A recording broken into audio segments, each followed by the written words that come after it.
जय हिंद साथियों। आइए आज बात करते हैं अमेरिका और फ्रांस के बिगड़ते रिश्तों के बारे में। आपने हाल ही के कुछ महीनों में सुना होगा कि अमेरिका और फ्रांस के रिलेशंस बहुत तेज़ी से डिटोरिएट हो रहे हैं। आइए जानते हैं कि वजह क्या है दोस्तों। 2016 में ऑस्ट्रेलिया और फ्रांस की न्यूक्लियर डील हुई थी, जिसके तहत फ्रांस ऑस्ट्रेलिया को 6 न्यूक्लियर सबमरीन सप्लाई करने वाला था। दोस्तों, ये बताया जाता है कि ये 6 जो न्यूक्लियर सबमरीन्स थी, इनकी कीमत और जो इनका एक्सपोर्ट था वो 70 टू 80 यूएस बिलियन डॉलर के अप्रॉक्सीमेट था। दोस्तों, ये अमाउंट बहुत ही बड़ा था। जी हाँ दोस्तों, मैं आपको बताना चाहूँगा कि ये अमाउंट इतना बड़ा था कि कई छोटे देशों के टोटल डिफेंस बजट के बराबर बैठता है ये अमाउंट। जी हाँ दोस्तों, कोई भी देश जो इतने बड़े डिफेंस डील को खो दे, वो भी तीसरे किसी देश की वजह से, तो ये अपने आप में विवाद का विषय बन ही जाता है। दोस्तों, हुआ क्या कि 2016 से लेकर 2021 के बीच में फ्रांस ने कई बार अपने डेमो के तहत अपनी न्यूक्लियर सबमरीन्स को ऑस्ट्रेलिया भेजा, जिसके तहत उसने अपनी स्ट्रेंथ को प्रदर्शित करने के लिए कई बार करोड़ों खर्च किए। जी हाँ दोस्तों, इन 5 सालों में अपनी न्यूक्लियर सबमरीन्स की ताकत को प्रदर्शित करने के लिए फ्रांस को कई बार इस तरीके के डेमो का डिमॉन्स्ट्रेशन करना पड़ा। जी हाँ दोस्तों, और ये जो डेमोज होते हैं दोस्तों, इनकी काफ़ी लागत आती है, इन पर काफ़ी खर्च बैठता है। तो फ्रांस इस फिराक में था दोस्तों कि एक बार जब ये न्यूक्लियर डील फाइनल हो जाएगी, उसके बाद ये आसानी से जितने इन्वेस्टमेंट कर रहे हैं, ये उस न्यूक्लियर डील के फाइनल होते ही वो पैसा उनको लाभ सहित वापस मिल जाता।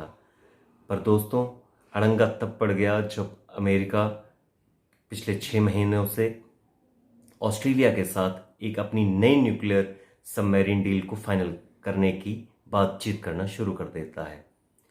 चूंकि फ्रांस और अमेरिका के भी बहुत ही पुराने संबंध हैं और बहुत ही मजबूत संबंध हैं, इस वजह से फ्रांस के लिए ये बहुत ही हैरानी का विषय था। जी हाँ दोस्तों, आपको ताज्जुब होगा ये जानकर कि फ्रांस का अमेरिका के साथ बहुत ही पुराना राजनयिक संबंध है। और मैं आपको बताऊं तो फ्रांस एक ऐसा देश है जिसके साथ अमेरिका ने पहले राजनयिक संबंध स्थापित किए।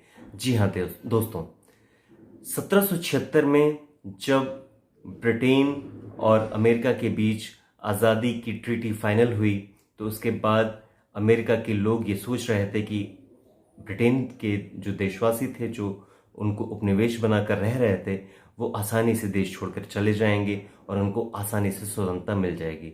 पर दोस्तों, ऐसा हुआ नहीं।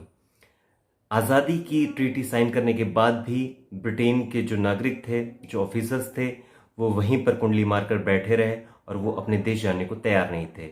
ऐसे में 1778 में फ्रांस ने अमेरिका के लोगों के साथ, अमेरिका की जो कबीलाई सरकार थी, उसके साथ एक डील साइन की, जिसके तहत फ्रांस की सरकार ने अमेरिका को पैसे और हथियार मुहैया कराने का आश्वासन दिया।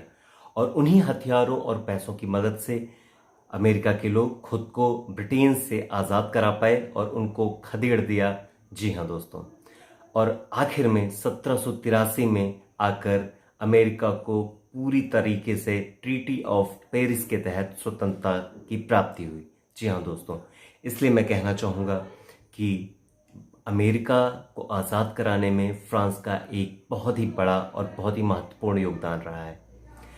जब दो देश इतने महत्वपूर्ण और साझा संबंध रखते हों, उसके बाद 70 से 80 बिलियन डॉलर के चलते अगर इतने पुराने संबंध टूट जाते हों, तो ये पूरे वैश्विक जगत के लिए ही हैरानी की बात है। ऐसा नहीं है कि 70 से 80 बिलियन डॉलर की कीमत कम है, बशर्ते अमेरिका एक बड़ा देश है और इसकी इकॉनमी बहुत ही लार्ज है। ट्रिलियंस की इनकी इकॉनमी है, जो नियर अबाउट 30 ट्रिलियन के आसपास पहुंचने वाली है। तो मैं आपको बताऊं, एक ऐसा जायंट देश जो अपने आप को यूनिपोलर वर्ल्ड का इकलौता बेताज बादशाह समझता हो, उसके लिए एक सबसे पुराने देश को, और वो भी इतने महत्वपूर्ण देश को खो देना ये अपने आप में बहुत ही समस्या की बात है दोस्तों।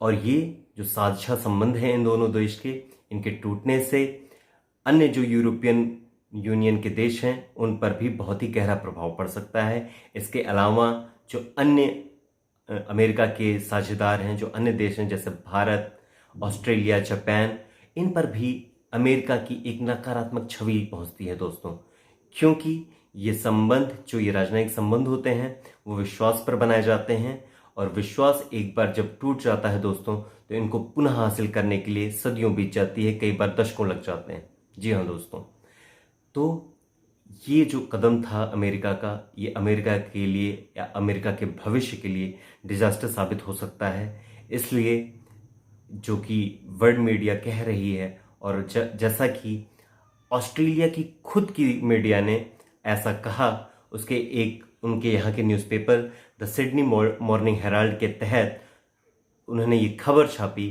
कि जो ऑस्ट्रेलिया की राजनयिक शक्तियां हैं, जो वहाँ की सरकार है, वो अपने आप में खुद के लिए वो मेस क्रिएट कर रही हैं। और उस आर्टिकल के तहत ऑस्ट्रेलिया की जो राजनयिक सरकार है उसने ये जो कदम है, जो धोखा दिया, एक तरीके से यूँ कह लें, जो उनकी मीडिया की लैंग्वेज में, उन्होंने फ्रांस की पीठ में छुरा घोंपा है दोस्तों। और इतने कड़े शब्दों के इस्तेमाल का कारण ही यही था कि एक ऐसा देश जिसको आप पिछले 5 साल से आश्वासन दे रहे हैं कि कोई चीज़ हम आपसे खरीदेंगे और ऐन वक्त पर आप मुकर जाएं और आप अपने फैसले को पलट दें, तो ये अपने आप में निराशाजनक बात होती है दोस्तों। राजनयिक संबंध में इस तरीके के आखिरी मौके पर पलटने वाले देशों के साथ कोई भी देश और कोई भी अन्य संस्था विश्वास के नज़रिए से नहीं देखना पसंद करती और उन पर विश्वास कायम रखना बहुत ही मुश्किल हो जाता है। इन्हीं बातों के साथ मैं दोस्तों आपसे विदा लेता हूँ। उम्मीद है आपको ये सूचना पाकर आपको खुशी हुई होगी, आपको कुछ नया जानने को मिला होगा। इन बातों के साथ मैं आपसे विदा लेता हूँ। बहुत बहुत धन्यवाद। जय हिंद।